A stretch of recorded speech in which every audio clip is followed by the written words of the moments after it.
Okay, so the number one request I get is people looking for quick and easy meals that they can make for their family that are really good.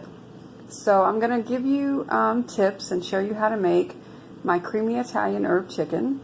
It's really quick, it's really easy, and of course it's going to be made with love, so your family is going to love it. So stand by. So to start out, you're going to need a few things. Now naturally we're making chicken, so you're going to need some chicken. I buy the really thin cut chicken just because it cooks a lot quicker and it doesn't take a lot of time. Now if you buy a really thick chicken breast, simply cut that chicken breast in half and get a real thin piece. You're still going to get full from the chicken, but it's going to cook a lot quicker, which is going to save you time if you're coming home from work and you really need to get something that's going to fill your family up and something that you can feel good about. Now for this recipe, we're going to need a variety of seasonings. So you're going to need some garlic powder, some parsley and oregano, some Italian seasoning, and salt and black pepper. That's basically it. Also, you're going to need some onion. Now I've chopped up about a half of a medium-sized white onion. I've got some fresh herbs in here, which you can see here, some fresh basil and some fresh thyme, just because I like the fresh herbs. But if you don't have them, you can always use the powder or the dried herbs. And if you don't like onion, you like the flavor, but you don't want to bite into an onion, then you can simply take these onions and put them in your blender and puree them up. Still going to get the flavor without biting into an onion. Or you can use onion powder. It works just as good. Any kind of seasoning is good. I just use, as you can tell, I use a wide variety of seasoning. I even have this awesome Italian seasoning here that my mom made. She made me some clean eating Italian seasoning because she knows I'm trying to get really, really healthy. In addition, we're going to be serving our meal over some extra wide egg noodles. And a great thing I found too is these handy dandy little gloves here. These kind of look like the gloves that I have at work, but they're used for in the kitchen. You can buy a disposable box of like 100 for, I think it's like less than $5 or $6. So these are great, especially when you're dealing with chicken. What I've done is I've put a good layer of seasoning on top of each chicken breast. And what you want to do is kind of pat that in, work it in really good. Now when you're making this chicken, the problem that I have with trying to give people recipes is that I don't measure a whole lot. I just know what I like, and I pretty much kind of base it on taste. So, you know, you can put as little or as much garlic and things on there as you want. Now, you want to be careful with seasoning though, because, for example, oregano. If you put too much oregano on there, your whole meal is going to be ruined and it's going to taste kind of like pencil lead. We've actually cooked chicken before, put too much on it, and it actually just, nobody could eat it. It was awful. So go sparingly with things like rosemary, oregano. Those are really strong, so you don't want to overdo it. I usually give a little light coating. As you can see, there's not too much on there. And then I add, you know, a little extra garlic because I love garlic. Salt is at your discretion. You can, you know, use a salt substitute if that's what you like, or, you know, simply use a coarse ground salt. Now with coarse ground salt, you want to be careful because it is coarse ground. Your family or guests are going to be biting into like a crunch of salt. So it usually doesn't take as much coarse ground salt as it does the finely ground salt. So with oregano, I would probably just use your fingers or use the container and just do a light little sprinkle of oregano over the top. And then, like I said, rosemary, just a little light dose as well. Salt, pepper, kind of up to your taste. Garlic the same way. And Italian seasoning, I just kind of give it an even coating. You want to do this on both sides. If you want some really good flavor, outside of your basic iodized salt that you get at your local supermarket, if you go to places like Fresh Market, Sprouts, whatever kind of, you know, place along that line, World Market that's in your area, they have a lot of variety of salts. Now I love this pink Himalayan sea salt. It is really good. It's a lot stronger than what you have in your local iodized salt at the store. You know, for example, the Morton's that you can get for like 50 or 60 cents a bottle. So this is really good. It's a little bit more expensive, of course, but you don't need to use as much because it's a lot stronger than your traditional over-the-counter salt that you would buy, like your local Publix or Walmart. In the pan, I have a couple of tablespoons of oil. I try not to fry too much just because frying's not really good for you. So what I do is I generally like to take, and you'll have to forgive me, I'm actually recording this video myself instead of having help. But what I do is I like to take the oil, put it in the pan, kind of toss it around. And then what I do is I simply take a napkin and I kind of spread it around the pan, kind of coating around as much as I can. One, this is going to coat the pan really well. It's going to get up a little bit of the excess that you don't need, because what we really want to do is just kind of brown this chicken. We don't want to fry it per se, but chicken is one of those things that can stick easily, so you want to make sure that you have a good layer of oil in your pan. So if you can see, we don't have a real deep thick layer, but the pan is kind of pretty well coated. And it's going to be a lot healthier for you. Use a cooking spray if you'd like. The only problem with cooking sprays is that there's so many things that are added to them that it's just a lot healthier to use an oil. For instance, on here you can see this is kind of made out of soybean oil. And in addition, if a person has allergies, like this is the butter flavor, there are milk and soy products in there. So, you know, I use these things sparingly, like if I'm making pancakes or something. But when I'm cooking a meal like this, I would just rather use traditional oil.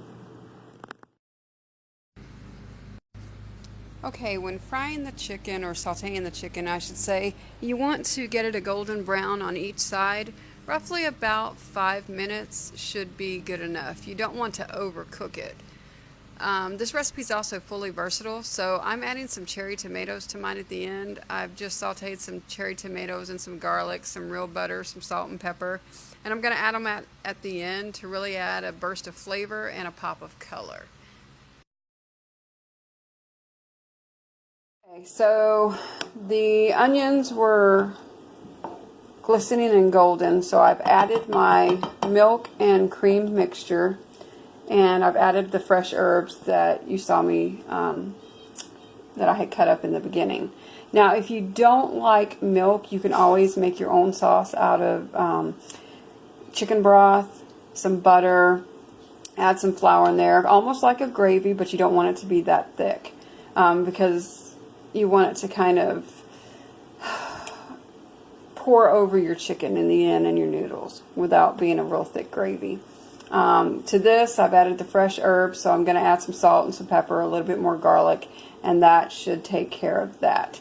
Now, you want to make sure your water is getting ready for your noodles while your sauce is cooking. Make sure that you salt your water before you put your noodles in it. A lot of people put their noodles and everything in there, they throw some salt on there. No, you need to have salted water before your noodles.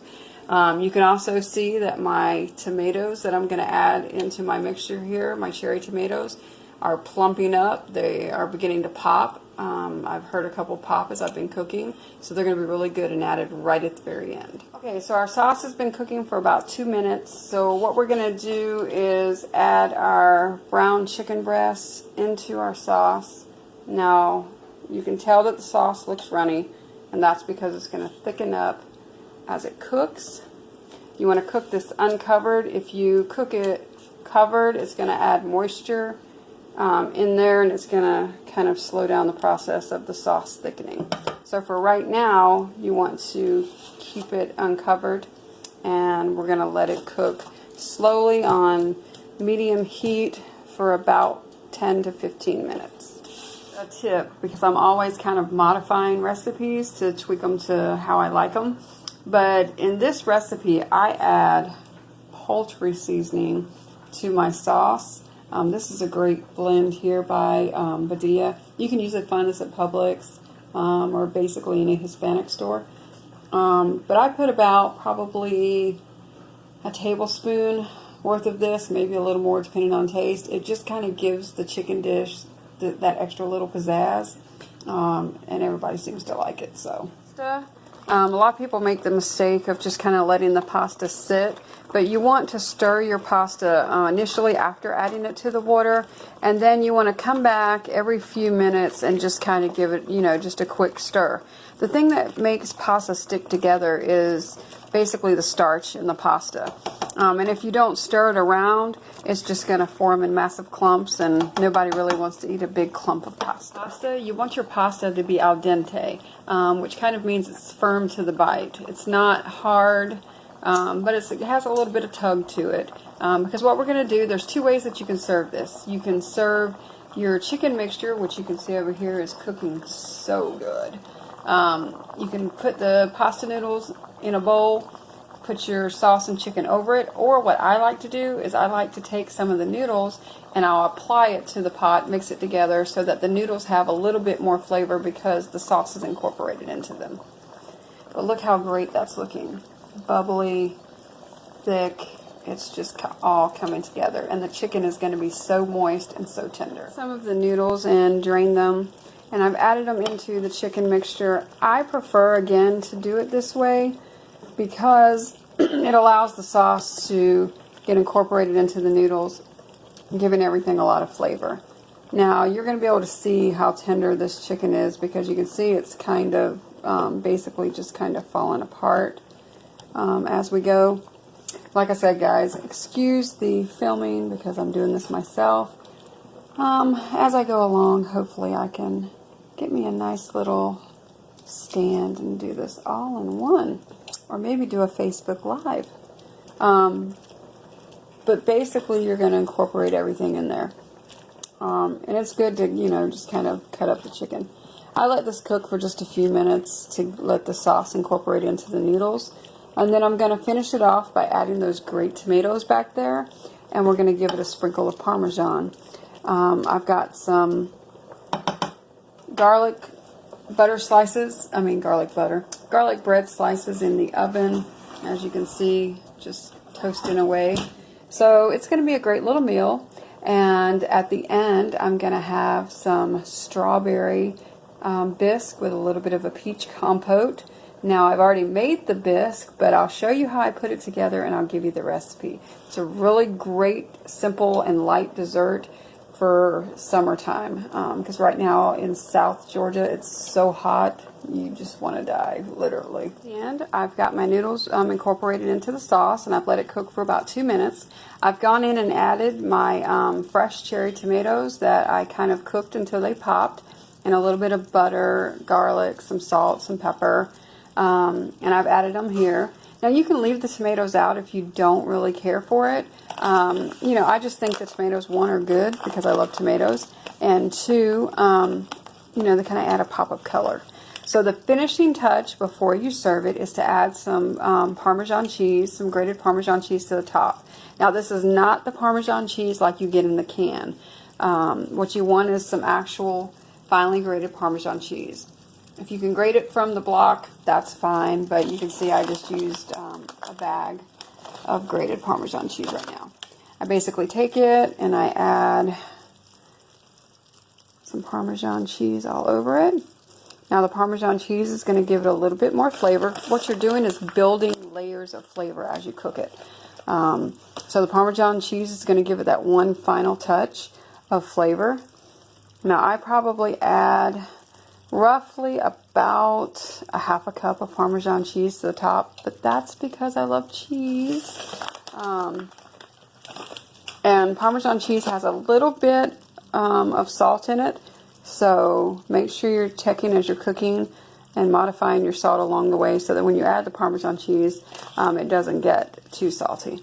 But basically, folks, that is it. I've chopped up the chicken as I was cooking it with the noodles, just so that there's pretty much, instead of one big piece of chicken, which you could do, but basically now there's pretty much chicken throughout the pan. But you can see it's pretty golden. You can hear it bubbling. The sauce is just great. This cheese is going to incorporate. And like I said, I'm going to put that in a lovely bowl, serve it with some garlic bread. And pretty much in less than about 30 to 40 minutes, you've made a meal that your family will enjoy. So it's quick, it's simple, and I can't tell you how tasty this is. Here is our final dish. You can see I've added the garlic bread. The key to the garlic bread is just, using fresh French loaf if you can get it, and real butter. I buy the real sweet cream butter that's salted. But yeah, that's it. Quick, simple. Like I said, in less than 30 to 40 minutes, you can provide a meal that's really good for your family. I mean, and just look at all that goodness in a bowl. Now, some people have asked me before about the sauce. The sauce is going to have the flavor of kind of like an Alfredo or a stroganoff. And it really kind of depends on what you add to it. Now, you can also add the Parmesan into the sauce before you put the chicken in the pan, and that'll make it kind of like a Parmesan flavored sauce. So it's kind of up to you how you want to tweak it. But it's quick, it's simple. Again, excuse the video, and this is Patsy's Kitchen, not Food Network. But when you make this dish, your family's going to think that you should be on the Food Network. Just saying. Enjoy! Add a little bit of extra Parmesan on the top with some fresh green onion just to add flavor.